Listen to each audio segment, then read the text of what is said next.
The heat is rising on Moses Caicedo. The Brighton midfielder is subject to two powerhouses of the Premier League in a tug-of-war. What's happening, everyone? My name's Nicky Hawkins from DR Sports Transfers. Just bringing you this news. Arsenal have gone in with a £60 million bid for the Ecuadorian international. 21 years old. He was a star of Ecuador in the World Cup who did well initially, but you know their form faltered in the end. But he is a real important midfielder for Brighton. Brighton are really trying to keep their hooks in this player. They do not want him to leave. Brighton are having a magnificent season, obviously, and losing another one of their stars would be a real dent in their hopes of perhaps reaching European football. Obviously, Arsenal have their own hopes of winning the league, which could turn Caicedo's head. They've already had a £55 million bid from Chelsea, rejected verbal proposal, according to Fabrizio Romano. He tweeted out, exclusive, Arsenal have submitted a £60 million bid to sign Moses Caicedo as a new midfielder. Chelsea had a £55 million verbal proposal rejected this January as Brighton hoped to keep the player, but Arsenal are now pushing. Listen, Arsenal are going to be pushing. They want to win the league. They see this as a prime opportunity to finally win the league after almost 20 years, which is a long time for a club like Arsenal. Chelsea are obviously trying to rebuild for themselves. They've spent a lot of money, record money, in this January transfer window, and it doesn't look like they're going to stop.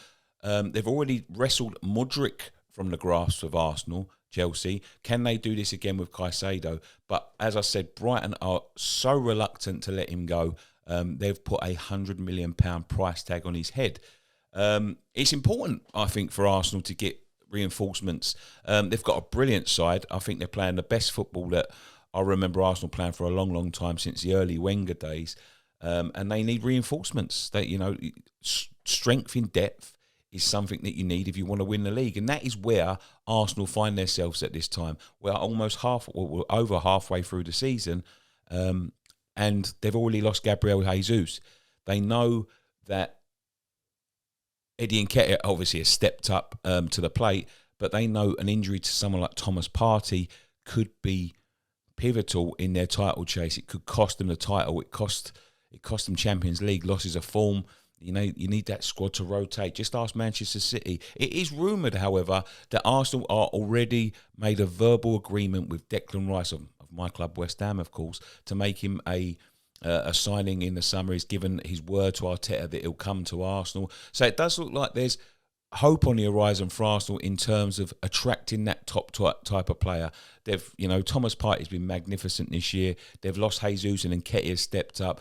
But they need to get reinforcements. They cannot afford to let Chelsea, with all their money, with all their cash, with this ball-style shopping spree that they're going on. Ball-style? Is that even a style? But this bullish approach to the market, they cannot afford, again, to be outmanoeuvred by Chelsea. And I'm sure that they'll be pretty keen to get this one over the line. As I said, Brighton won £100 million. Are Arsenal going to stretch that? I'm not sure that they will, but Chelsea certainly will. Chelsea certainly will at some point. It just all depends. He's got 2 years left on his contract. It's a very important time for his career. I think he'd probably be better staying at Brighton for the time being. You know, you've got many years on your side. Brighton want to keep you. They've made it quite clear that you're a key figure. Will he come in and start for Arsenal? Probably not. You know, they've already lost the likes of Basuma in the summer, and Cucurella, of course. But they're not going to want to be releasing their players at this time of the season. Their own ambitions. But let me know in the comment section down below. What do you think? Will Caicedo end up at Chelsea? Will he end up at Arsenal? Or will he end up staying at Brighton? Only time will tell. But thank you very much for joining us. Join us tomorrow for more transfer rumours. My name's Nicky Hawkins, as I said, and I'll catch you later.